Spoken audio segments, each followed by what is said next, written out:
1, 2, 3, 4. Screen time, screen time, screen time, screen time. It's my screen time too. Screen time, screen time, screen time. Hello and welcome to It's My Screen Time Too, the podcast where two moms review the best and worst in children's programming, from Netflix reboots and YouTube shorts to Disney classics and Pixar blockbusters.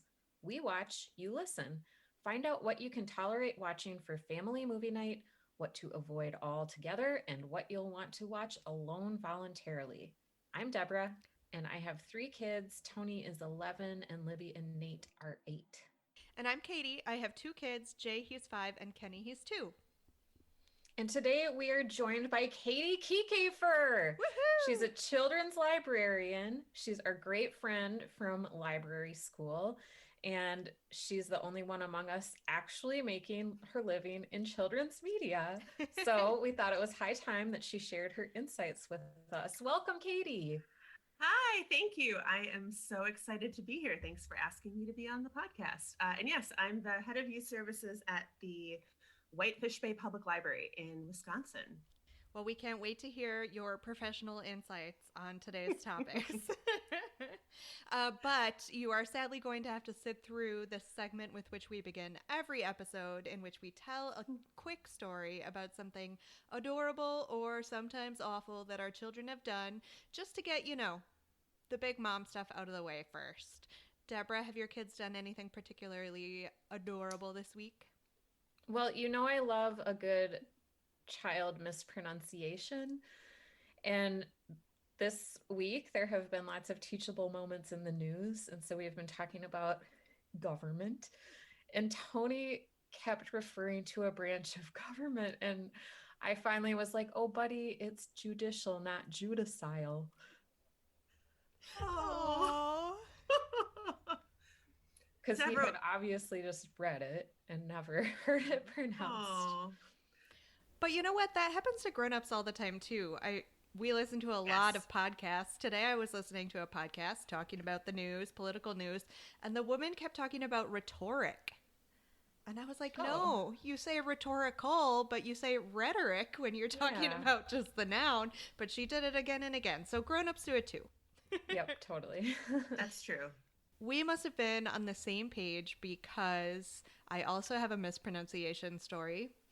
Not about a teachable moment, but we recently, or it wasn't even us, it was like a birthday favor bag. Because, that's all you get now. It's like you don't even get the fun of a birthday party. You just get the bag full of junk that people give you instead of having had a party. But Jay got a bag full of junk that had a Rubik's Cube in it. And he is very much obsessed with the Rubik's Cube. He's not any sort of Rubik's Cube prodigy. He does rather adorably call it a re-Ubik's Cube every time, which I find to be so cute. And I say it back to him the correct way, but it just doesn't penetrate. It is a re-Ubik's Cube. That's cute. Mm-hmm. I miss kids. We don't have kids at the library right now. I know. I was going to ask if you had fun stories about some patrons, but you don't even have patrons right now. We don't. No, hopefully soon, but Wisconsin needs to get their act together a little bit. Don't we all? Indeed. All right, so moving on to weightier topics, our Screen Time in the News article for today is a December 21st article by Soraya Nadia McDonald from the Undefeated titled, "It's Been a Year of Big Change for Blackness in Animation." And in the article, she points to the release of Soul, which is obviously the big Pixar blockbuster that just dropped on Christmas, but also shorts like the Oscar-winning Hair Love and the new short on Netflix. I think it's Netflix. Canvas? Is it Netflix or Disney Plus? I don't know. Oh, okay. Well, whatever. I watched it. So she points to these 3 properties in particular to show animation is finally centering on Black characters. Then she goes on to say that since animation takes so long to create, creators have to think of storylines that'll still resonate 5 years later, so they hesitate to tackle contemporary issues and they focus on stories they think everyone can relate to. So it marks a bit of a sea change that stories about Black protagonists count now as stories everyone can relate to in animators' minds or in the minds of the entertainment industry.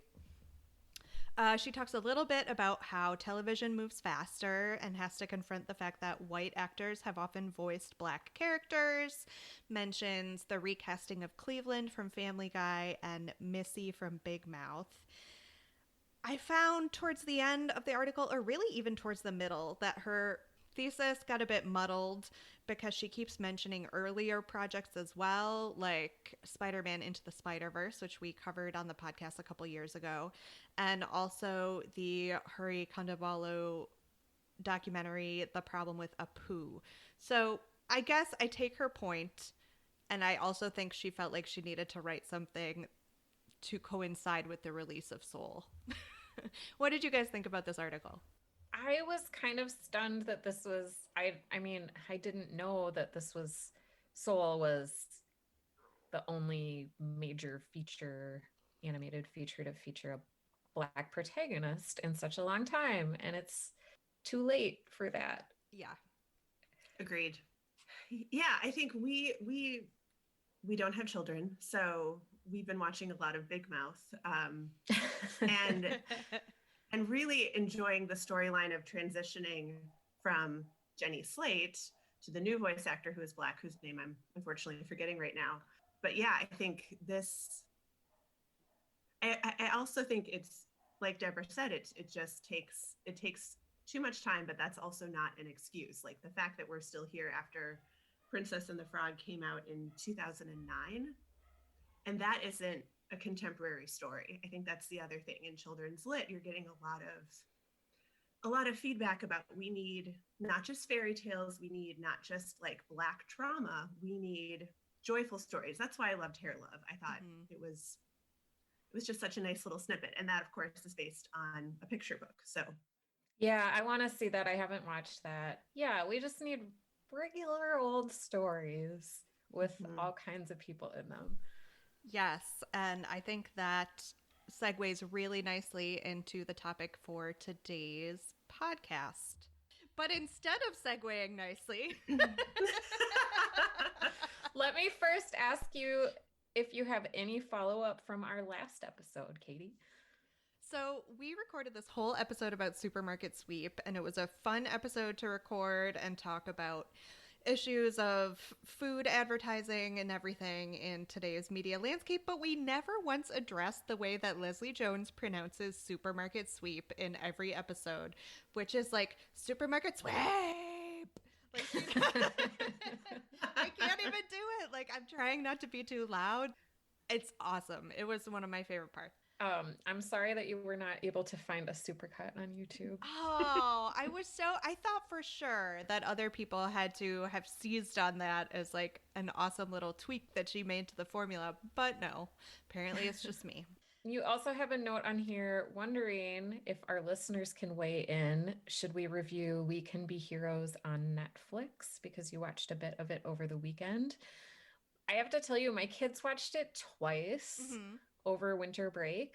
They got to watch a movie every night, and they chose to watch that 2 nights in a row. So it must have some slapstick humor in it, because that is what they want to watch. I think it definitely has a similar plot to the Secret Society of Second-Born Royals, which we covered on the podcast and were quite disappointed with. It seems to me like We Can Be Heroes tackles similar ideas in a more successful way. So I don't know if it'd be retreading the same ground for us to cover it. Listeners, if you have any feelings about whether you want us to talk about Christian Slater's first foray into children's television, let us know. So now our main topic for today, Over the Moon. It's an animated movie from Netflix. It debuted October 23, 2020. It was directed by Glenn Keane, who's an animator responsible for some of the iconic characters from our childhoods, like Ariel, The Beast, Pocahontas, Aladdin. And John Kars is an animator on all the Pixar classics, like Monsters, Inc., Ratatouille, The Incredibles, and this is their first feature together. It was written by Audrey Wells, who also wrote The Hate U Give. I read that book, even though I don't normally read YA, and I really liked it. And I watched it with, no, I read it for my book club, and then my book club had a movie night, and I didn't make it to that, and they panned it. Did you guys read or watch that movie? I read the book. I haven't seen the movie. And I think we should probably specify that Audrey Wells wrote the screenplay treatment for the book, not the book. Oh, okay. Got it. But the consensus is that it's a really good book. Yes. Book is really good. Yeah. Book is wonderful. So this is Over the Moon hits kind of the sweet spot for an animated movie because it's 90 minutes long, which is a length that we love. It features voice talent that we love, like John Cho, Margaret Cho, Philippa Sue, Sandra Oh. And the plot revolves around Fei, who is a young girl seeking to prove that true love is eternal and prevent her widowed father from remarrying. She builds a rocket to the moon and visits an immortal moon goddess who has pined for her true love for centuries. And we picked it because Katie K, you texted us and said it was really good. Yes, I think I said that I cried my face off, which is how I usually respond to most animated movies, but I really liked it.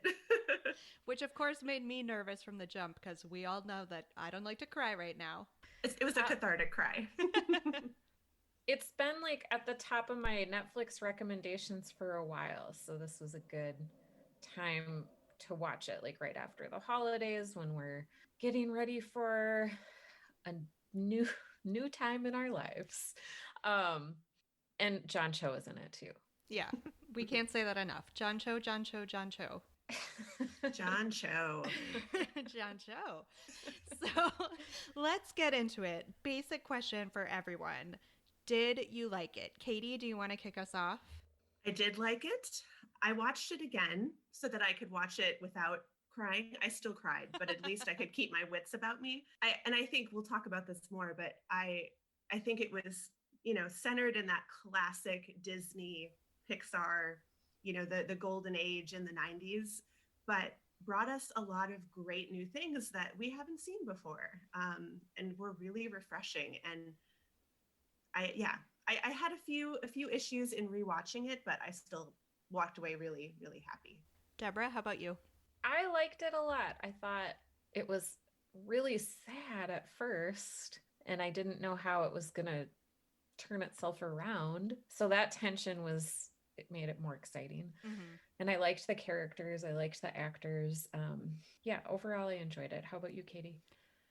I really liked the first, I guess, would you say third of the movie that took place in contemporary China and was the sad part about Fei losing her mom and then feeling really threatened when her dad, John Cho, started dating a new woman. I really, really like that part. And I think that it really is sort of Wizard of Ozzy in that way, that you get the first portion of the movie set in contemporary times, and then the remaining 2/3 of the movie pretty much are set in this fantastical moon world that is full of all these neon colors and these the physics doesn't really resemble reality or really what it would be on the actual moon, and you have this interaction with a goddess, so it's a very stark contrast. And I'm wondering if you guys thought that worked smoothly, if that was successful for you, or if you felt like I did, that one part of the movie was much more successful than the other. So in rewatching it, I wanted more in Fei-Fei's world in China. I wanted more with her family. I wanted more with Bunji. I wanted more interaction with her and Chin. I loved her school, and I loved her science and that great science montage. And then it's like we took all these little characters and we separated them. I still think it worked, and I think Gobi was someone who I begrudgingly liked. I thought he was kind of the snowman from Frozen. Yes, mm-hmm. And Olaf. Yes, he was sort of an Olaf knockoff, but he won me over, and I think Ken Jeong kind of won me over. But yeah, I wanted more from the first third. You know I love the processy stuff, and you know I just wanted 90 minutes about Fei figuring out how to build a rocket. And I thought that was awesome. But then once it became like more fantastical, and it wasn't even about how her rocket actually worked, I felt a little cheated. Deborah, what did you think? I also loved the rocket, and she, if you haven't seen the movie, she like shrouds it in a bunny costume as camouflage, kind of, and that's really adorable. I also didn't like the moon setting as much as the first half. Okay, when they land on the moon and they crash and their helmets come off, did you have like a sinking, they're gonna suffocate because there's no atmosphere on the moon? Wow, you really thought it was going to go that dark? I had trouble suspending my disbelief that they could just walk around on the moon without breathing apparatuses. Right, because it wasn't immediately clear that it was going to be this separate fantasy world. Mm-hmm. Especially because there was so much science as she was building the rocket. Yes! And then we get to this place that looks very much like a moon that actually exists. And yeah, I thought the same thing. I was worried about the frog. I felt like he was the first to go. Yeah. Did you think the movie effectively communicated the core themes like love is not finite and loving one person doesn't take away the love you have for other people? Or also the theme of, you know, your family is a family that you make, it doesn't have to be the family that you're born with. Did you feel like those came across strongly or were appropriately centered? So I thought way too much about the blending of families and how absolutely poorly that was done. And I don't know if that's because, I mean, I have, before I met my now husband, I dated a lot.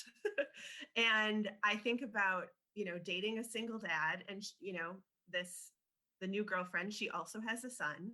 And the fact that I'm going to introduce you to our special guest right before a family celebration that is very important to our family. And also, there's going to be her son here, and I'm not going to introduce him. You're just going to run into him. And then he is going to tell you all kinds of things about this relationship that their parents have together. And then let's go have dinner with our family. Like, I think that it made it really hard for me to get over that because I think Baba is such a caring figure. At the beginning, and I think, you know, we're all doing the best that we can, but there were so many red flags that's also, I think, why I wanted to stay in the world. I wanted to see more of their relationship develop. Yeah, you wanted to rehabilitate John Cho and believe Right. that he was a good dad and not Right. thoughtless. So handsome. You're right. I think that was very poorly handled. I also think just the larger theme that they were trying to, because Fei is a reconciliation with her stepbrother's name is Chin, right? Yes. Like her acceptance of him as her brother. You can tell that that's a big point they're trying to make, but for a big chunk of the movie, they don't even talk about it. And then at the end, it's supposed to be this big emotional payoff, which I did not feel. I agree. Although, Katie, clearly you had some emotional feelings because you cried. I cried a lot. And I appreciated the Chamber of Exquisite Sadness. I think they pulled it together at the end. I was a little muddy on the story of Chang'e and is it like one opportunity for her to get her love back? Is it, you know, is this, does this happen every time there's the Moon Festival? Is there, you know, why didn't he stay? But I think the fact that they could have this very meaningful moment at the end in the Chamber of Exquisite Sadness, which made me laugh a little bit. I thought I think that heart to heart is what we needed. We needed to have more emotional connection between the two of them. But it came so late. And to me, wasn't the point of the movie Fei's journey from being stuck in her grief for her mother to accepting that her family was moving to this new phase?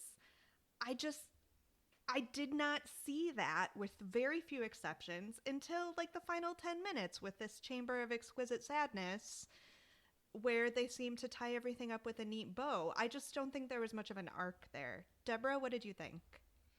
I found it a little confusing, but I thought that maybe I hadn't been paying attention well enough, and I thought I missed something because she's like looking for the missing piece, the moon goddess, and then it finally turns up in a moon cake, and I didn't understand what the missing piece was going to do. Did Fei Fei know that there was a missing piece in the moon cake? Who put it there?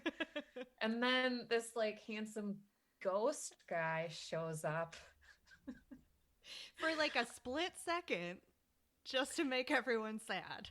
And sings this beautiful duet with her, which I loved, and then was like, okay, I gotta go. Yeah.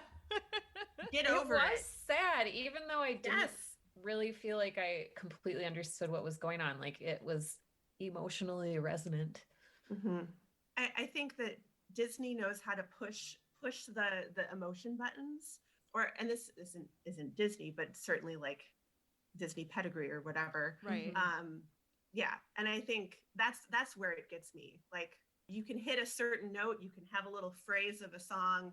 If you take that sad line and bring it back to me, I will just cry my face off. So do you think any positive feelings we have for this movie are just conditioning? Like, because we know how the plot of a children's movie is supposed to make us feel, we obligingly felt those things? I don't know. I didn't feel like this plot was predictable. No, and I felt like it was totally jagged and put together poorly, and the characters were poorly developed. But was I still crying towards the end?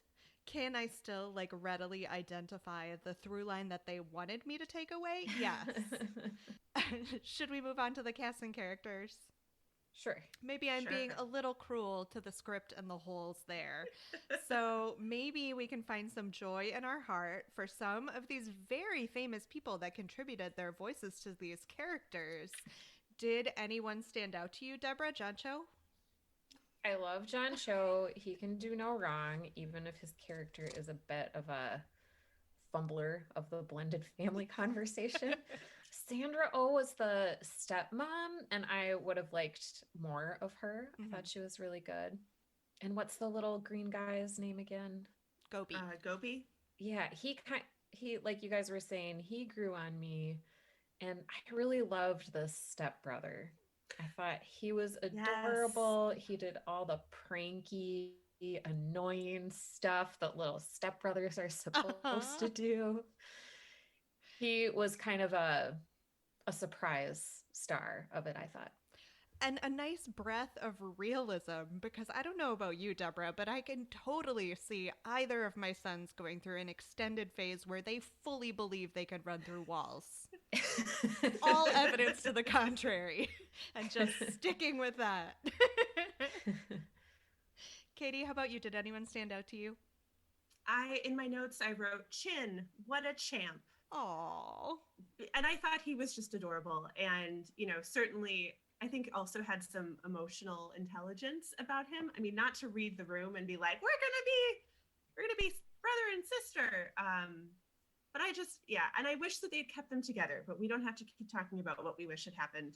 Although I will say, you have all of these great voice actors and they get 2 scenes. Mm-hmm. You have Margaret Cho. She was just like a random aunt?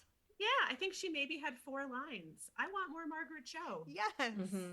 But I thought the article, like you said, Katie, the article that we read, I think it was perfect for this because you have Asian and Asian American voice actors across the board in this movie. And we have seen that that's not always the case. And I thought it was great. And they all did a great job. Was any of your joy at the successful introduction of diversity tempered by the knowledge that a lot of this movie was just made because Netflix wanted the big China bucks? I didn't think about that until I saw that you had written it on our doc for today, and that is a very interesting twist. So I'm clearly the cynic among us because I couldn't get it out of my head. I was like, no, I love it makes seeing total this. sense. I love these actors, but I know it's just a crass ploy to get more dollars. But I guess it doesn't have to be either or. It can be both, and that can be fine. And I think it is more than we would like it to be. I think that having, we're adding diversity. Like we're going to set this with diverse characters and own voices. How much of that is out of your own, reflection and, it's important for us to do this. And what about it is, I'm going to make some money. I'm going to capture the zeitgeist of the moment, and we're going to make some money. I mean, isn't that the good capitalist argument for like how all societal change should be made? Like, yeah, it's fine exactly. as long as it makes people money. Yep. So I'm just as cynical as you are. Aw, bup, Katie K. I did read an article, though, about both this movie and Mulan, the Mulan remake, and how neither of them were terribly successful in China. So it'll be interesting to see if we continue to see these efforts being made or if we take a step backward in diversity because the execs' takeaway is that there's no money in it. Yeah. All right, so now we come to my favorite part of every discussion, which is talking about the animation and the look of the movie. We talked a little bit about how unreal the moon world was. And the whole time I was watching it, it looked a bit to me like a combination of things, like a throwback to the early days of animation before Disney, essentially, when we didn't have this sense that the animated world should mirror the physical world. And animators felt very free to like stretch things in weird ways and put them together in ways that would be impossible given the physics of Earth or the physics of the moon. So that was, to me, a refreshing way to look at things. But then the other half of it felt super video gamey to me, and that turned me off a lot because I am not a gamer. It is a big cultural blind spot for me, something that I maybe don't have an appropriate appreciation for, but every time I felt like they were leaning on those video game tropes in the moon world, like the whole introduction to Philippa Sue's character, the moon goddess, where she did like this dance number where she was almost like a pop icon. All I could think about was like the animation for like a Dance Dance Revolution or a Just Dance video game. Yeah. And it just really took me out of the moment. I'm curious if you guys had any thoughts specific to the way the movie was animated. I liked the little, were they luminarians or moonariums? The little creatures. I think thought they were cute. Luminarians? Maybe lunarians, like lunar. Lunarians? I don't know. That makes sense. I thought I didn't have such a negative response as you, Katie, but it was jarring, the contrast between like the real world and the moon world. To me, I didn't think about video games so much as I thought about music videos. Mm-hmm. And like that Beavis and Butthead movie sequence where they take a hallucinogen in the desert and then they go on like a magic rainbow carpet ride. That's what it made me think of. Deborah, your Gen X is showing. That's a throwback. That's nice. The Ultra Luminary reminded me a lot of like a Eurovision song contest, but I agree, set in like a weird video game world. The biker chicks reminded me so much of Angry Birds, almost to a point of... Good point. Mm-hmm. Yeah, I thought, okay, are you going to get in trouble with the Angry Birds people? Because that frown, scowl, where did they come from? How come they're not blobby, like space chickens? I don't know. It was, if I started to think too much about the world, I took myself out of the world. Real absence of world Can they building. get sued by Angry Birds for that? That does seem like intellectual property infringement. There were weird moments of reality as far as the look on the moon, particularly when it came to Chang'an and her robe. It felt so weighty and real and beautiful. And also there were shots of her hair that felt so attentive to the reality of how heavy that much hair is. And then that was just contrasted with these weirdo, like, video game moving through space in a totally unreal way shots the whole thing was so disjointed, I guess is my point. Yeah, you have this floaty, bouncy set, and then you have this character wearing these beautiful robes. They were designed by a famous Chinese fashion designer who did Rihanna's dress at the Met Gala in 2018. Oh, So they had her like design all of these things and then they animated them. But I also think it doesn't, I mean, it's so cool when you think about it, and what a great way to represent, modern China, but it did feel out of place. I love that you know that. That's awesome, Katie. I did a lot of research.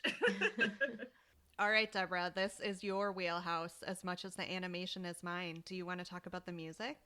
my thoughts on the music are that I really liked the Gaga-esque song that Chang'e was singing when we meet her on the moon. I thought the songs were well done and catchy. My only beef is that the range of the songs is really high. You have to be a really high soprano to be able to sing those songs. So for me, they're like unsingable if I got the soundtrack and wanted to belt them out. Except for the initial song sung by Feifei's mother, There's Magic in These Mooncakes, or the song is probably called Mooncakes. I found that one hummable. Mm-hmm. I agree. I've been humming that one off and on for the past week. I also like that it had a little bit of a Disney little town, it's a quiet village aspect of Yeah. it. Like we're getting this great introduction to Feifei's world. I did not like all of the animals sitting on the cooking surfaces. But I loved that setting of the place, and then of course all the sad things start to happen at the end of that song. So let's move on to our evergreen questions. What adult movie or show does this compare to? Katie K, do you have any thoughts? I was really stuck on the whole concept of making your own family. And I know this isn't an exact analog because it's not an issue of making a blended family. But whenever I think about that theme in grown up television and movies, I always, always think of Sex and the City and how that was its primary goal, was to really hammer home the fact that your family is what you make it, not the one you're born with. So even though they have very little in common, I was thinking about Sex and the City while watching this movie. That's a good one. I thought a little bit of that old movie. I think it's called Step Mom with Julia Roberts and Susan Sarandon. Mm-hmm. Yes. That really made me weep at the time. I also thought of that memoir by Joan Didion, The Year of Magical Thinking. Like the sad parts made me think about that. I still have absolutely no idea. I'm so sorry. That's okay. We'll give you a pass. Thanks. The evergreen question. I missed it. Oh. No worries. Were you able to cast the gritty HBO reboot? So we have been using our Disney Plus subscription, and I finally got my husband to watch Hamilton. And thinking about Philippa Sue, I want Lin-Manuel Miranda to do the gritty, like hip hop version of this of Over the Moon. I want I want there to be actual peril. I want Daveed Diggs coming in and like wowing the crowd as Gobi. That's how I reimagined things. Some rap battles. Yeah. I feel like we need to have a bell when we get a mention of not one but two of our podcast casting favorites in one episode. So now we have John Cho and Lin-Manuel Miranda. I really need to get on the sound effects. How about you, Katie? Were you able to cast the gritty HBO reboot? I have been super intrigued by Awkwafina's forays into more dramatic fare. So I wouldn't mind seeing I would mind seeing it because I don't like super depressing things, but I wouldn't mind having out in the universe very dark meditation on grief causing someone to totally divorce from reality, starring Awkwafina. I think that is so good. And I also thought of Awkwafina. I think because I was thinking of like Crazy Rich Asians, because it's like a mostly Asian cast, and she was so good in that. My reimagining of this, I would cast Sandra Oh as the mom and she would be the Susan Sarandon to Awkwafina's Julia Roberts. Oh, that is perfect. Yeah. Hmm. Although, Well what is... done. And of course, John Cho would play the dad. Oh, yeah. Who doesn't have a name. He's just John Cho. You know, part of the Stepmom movie was the age difference between Julia Roberts and Susan Sarandon. What do you reckon the age difference is between Sandra Oh and Awkwafina? I would guess 15 or 20 years. Really? I'm really bad at gauging these things. We can find out right now. I Yeah, have a real time. phone that's connected to the internet. What? Magic. She's 49. She is? Wow. How old is Mhm. Awkwafina? Awkwafina is 32. She's actually older than I thought she would be. All right, then that works fine. Yeah, I like it. I approve of your casting. I would watch both of those and cry. Was it better when we were kids? We did not have any of this diversity. The world that we saw on screen did not in any way reflect the reality. Or maybe it reflected the very narrow white Midwestern reality that I was growing up in. So, no, I don't think it was better when we were kids. I would agree. I am an elder millennial. So the golden age of Disney was my elementary school. And I just remember feeling really sad about so many of those movies because it was this young girl who had to leave her family. Like I remember crying watching The Little Mermaid being like, why is she leaving her family? So I like that we're getting animated movies, like you said, with diversity and this, these new cultures that obviously aren't new, but they're new to so many US, viewers. I love that we're getting that. I love that we had a little girl singing a montage about science. I loved that we had that love song in both like English and Mandarin. I don't know. Any plot holes or plot issues that I had, I had good feelings about this. I was about to say its heart was in the right place, but then I remembered that whole capitalizing on the Chinese market thing. So I semi take back that sentiment. I don't know. Would you ever watch this alone voluntarily? We already know Katie's answer to this because she did. I did. And I would like to thank my husband for being the one to push me to watch animated movies. He loves them. And I'm always like, I don't want to cry. And then I walk away. I love that. I didn't know that about Stefan. Yep. He's like, I need to watch Frozen 2. We need to watch it right now. So we watched it for Christmas after putting it off. And then I cried a bunch. Frozen 2 is good. We were just watching it last night, and Kenny, for the first time, was really digging the physical humor with Olaf in like the When I'm Older number. And he was just giving these fantastic belly laughs. It was so cute. Oh, adorable. I would never watch it alone voluntarily, but that's just because I knew it was going to be sad about a girl losing her mother, and I can't deal with it. Yeah. I did watch it alone, and I would not do it again. I feel like once was good. 10 seconds on whether this is good for our kids or any kids. I mean, I think we can all specify that the diversity piece is great.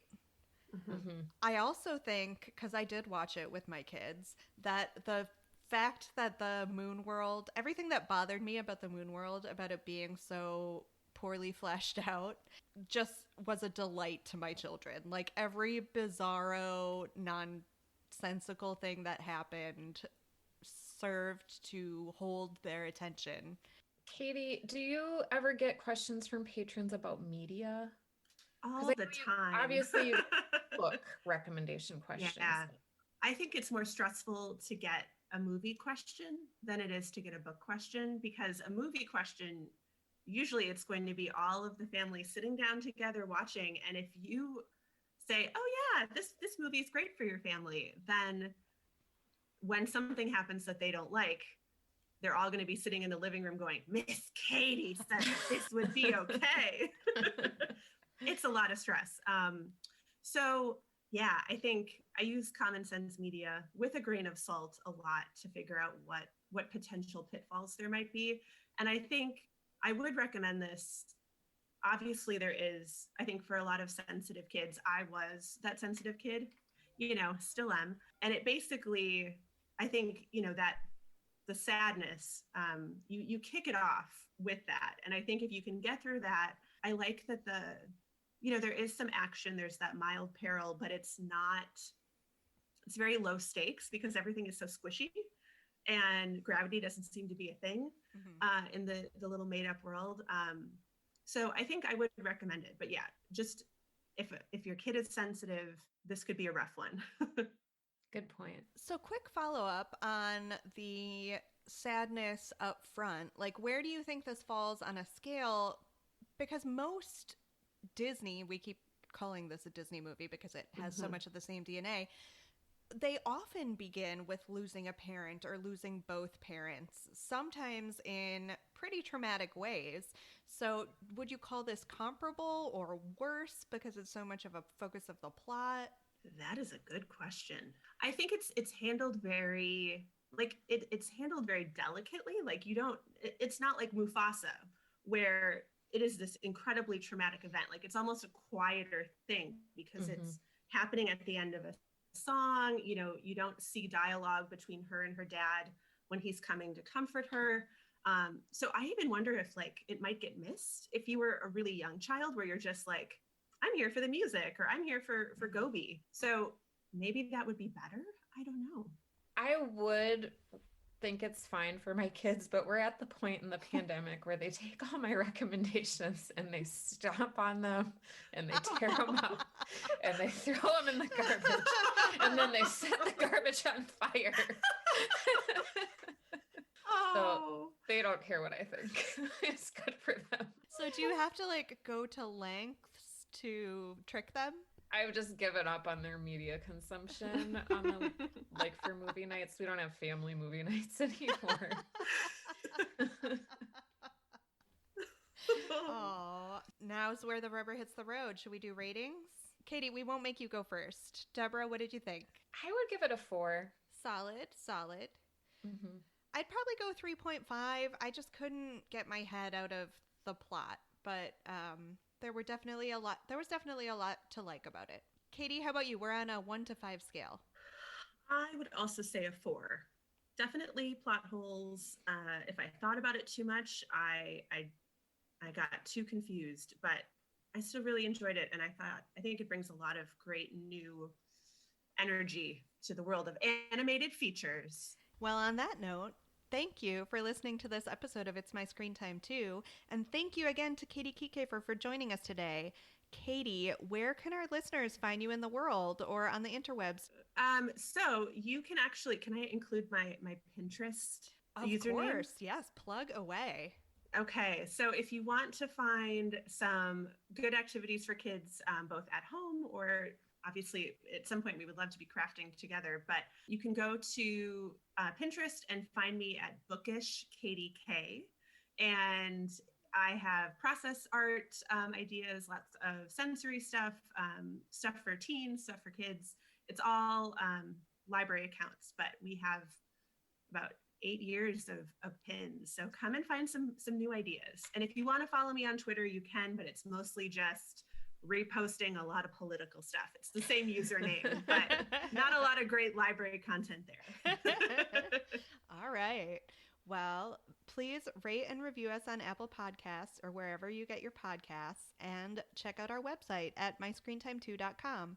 You can still find us on Facebook and all of the socials at myscreentime2.